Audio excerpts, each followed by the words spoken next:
क्या करे अपने बच्चों के लिए, किस तरीके से अपने बच्चों की परवरिश करे, किस तरीके से देखभाल करे और किस तरीके से अपने बच्चे को एक अच्छा इंसान और एक अच्छा शहरी बना सके। और हमने माँ को ही क्यों बोला बच्चों की परवरिश के लिए, इसके बारे में हम बात करेंगे इस वीडियो में। अस्सलाम वालेकुम नाजरीन, मैं हूँ डॉटर ऑफ हसन और आप देख रहे हैं लर्न विद जेड हसन। देखिए, बच्चों की परवरिश और देखभाल का काम बहुत अहम है और बहुत बड़ी ज़िम्मेदारी का काम है। और बच्चों की तरबियत की पूरी ज़िम्मेदारी औरतों पर ही है, यानी माँ पर। क्योंकि बच्चा ना कुदरती तौर पर माँ से ज़्यादा करीब होता है और बच्चों में माँ के असरात कबूल करने की ज़्यादा सलाहियत होती है। और माँ अगर तालीम याफ्ता और अक्लमंद हो तो उनके बच्चों की तरबियत का सलीक़ा और ढंग मालूम हो तो बच्चे बहुत बासलीक़ा और होशियार हो सकते हैं, नेक सीरत बन सकते हैं। बचपन में यानी बच्चा जब छोटा होता है तो उसकी तरबियत का काम जो है बहुत आसान है, ज़्यादा मुश्किल नहीं होता है। जब बच्चा छोटा होता है तो वो एक नर्म और कच्ची शाख की तरह होता है और उसे जिस तरह चाहें हम मोड़ सकते हैं। लेकिन जब वो मज़बूत और पुख्ता हो जाता है तो उसे मोड़ना मुमकिन नहीं होता है और बहुत मुश्किल होता है। एक एग्ज़ाम्पल से इसको समझा जा सकता है, जैसे जब मिट्टी गीली होती है ना, तो उस मिट्टी से हम जो चीज़ बनाना चाहें बना सकते हैं और जिस शेप में उसको देना चाहे दे सकते हैं। लेकिन जब वही मिट्टी सूख जाती है, सख्त हो जाती है, तो उसको कोई शेप देना या कुछ उसको उससे बनाना मुमकिन नहीं होता है, फिर उसको तोड़ना पड़ता है, वो टूट जाती है। ठीक उसी तरीके से बचपन में जैसे जब छोटे होते हैं तो जो आदतें उनमें पड़ जाती हैं वो फिर कभी नहीं छूटती। इसीलिए एक होशियार माँ के ये फ़राइज़ हैं कि वो अपनी औलाद की परवरिश में कोई कोताही न बरते। पहले तो उसे ये जानना चाहिए, समझना चाहिए कि कौन सी बातें अच्छी हैं और कौन सी बुरी हैं, और उसके मुताबिक बच्चों को अच्छी बातों को हर वक्त बताते रहना चाहिए। बचपन में थोड़ी सी तवज्जो देने से बच्चे में बेहतरीन अखलाक पैदा हो सकते हैं और वो बड़ा हो कर के मुहज़्ज़ब और अदब करने वाला इंसान वो बन सकता है।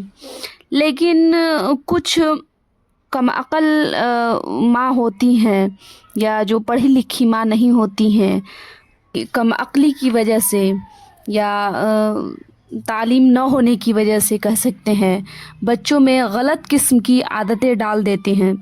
उन्हें कोई काम बुरा काम करते हुए देखते हैं तो अपनी मोहब्बत की वजह से, प्यार की वजह से उन्हें नहीं रोकते, नहीं डांटते हैं, मना नहीं करते हैं। लेकिन हकीकत में ये प्यार नहीं होता है, ये मोहब्बत नहीं होती है, ये उस बच्चे पर बहुत बड़ा जुल्म करते हैं। अनजाने में बच्चों के हक़ में नाइंसाफ़ी होती है। जो पेरेंट्स पहले ही दिन से बच्चों की इस्लाह व तरबियत पे तवज्जो देते हैं, हकीकत में बच्चों के सच्चे हमदर्द और सच्चे मोहब्बत करने वाले वही होते हैं। यही मोहब्बत औलाद के हक़ में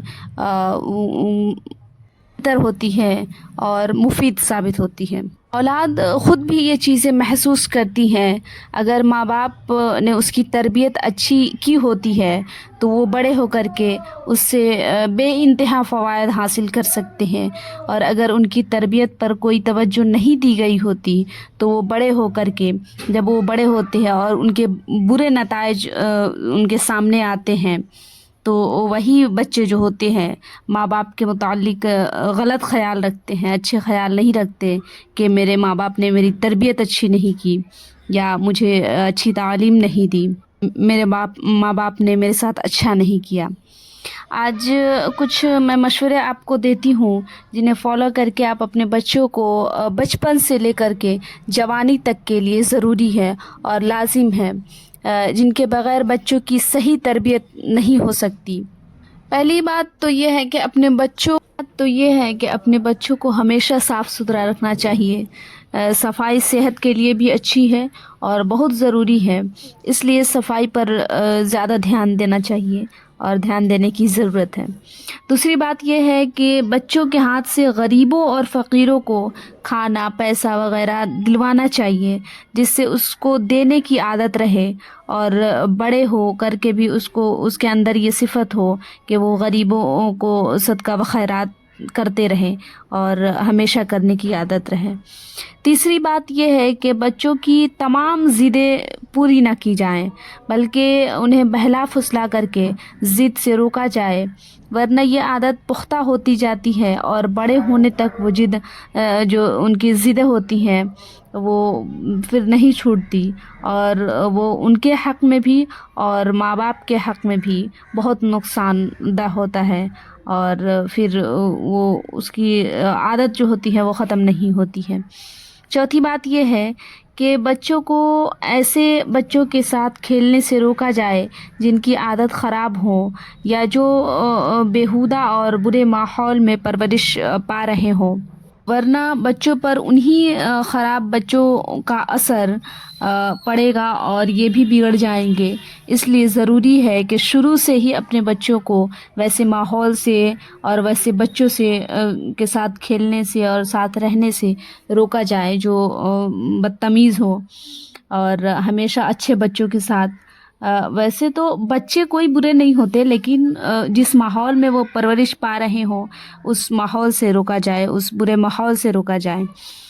پانچویں بات یہ ہے کہ بچے سے اگر کوئی کام یا کوئی بات ایسا بول دے جو ادب کے خلاف ہو یا مذہب کے خلاف ہو تو پہلے اسے پیار سے اچھے سے طریقے سے سمجھایا جائے، پھر بھی وہ کام کرے اور نہیں مانے پھر ان پہ سختی کرنی چاہیے۔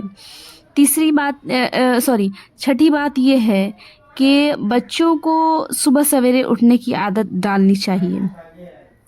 پھر جب بچے 7 سال کے ہو جائیں تو اسے نماز کی ترغیب دینی چاہیے اور بولنی چاہیے، کیونکہ بچہ شروع سے نماز کا پابند ہو تو یہ اچھا ہوتا ہے، اور جب وہ بڑے ہو جاتے ہیں پھر عادتیں لگانا یا پڑھنا مشکل ہوتا ہے۔ ساتھ بچوں کی صحت کے لیے ورزش اور ورزشی کھیلوں کی بہت ضرورت ہے، اور اس کا انتظام بھی اپنی حیثیت کے مطابق کرنی چاہیے۔ 8ویں بات، جب بچہ 7 سال کا ہو جائے یا بچی 7 سال کی ہو جائے تو اسے نماز کی ترغیب دینی چاہیے، کیونکہ جب بچہ شروع سے نماز پڑھے گا تو نماز کا پابند ہوگا۔ پھر 9ویں بات یہ ہے کہ بچہ کوئی ایسی بات بولے یا کوئی اچھا کام کرے تو ان کی تعریف کرنی چاہیے، ان کی حوصلہ افزائی کرنی چاہیے، اور کبھی کبھی انہیں کوئی اچھی گفٹ بھی دینے چاہیے جس سے بچے میں اچھے کام کرنے کی، اچھی بات بولنے کی اور ہمت بڑھے اور وہ کام زیادہ کرے، اچھے کاموں کی طرف زیادہ وہ دھیان دے۔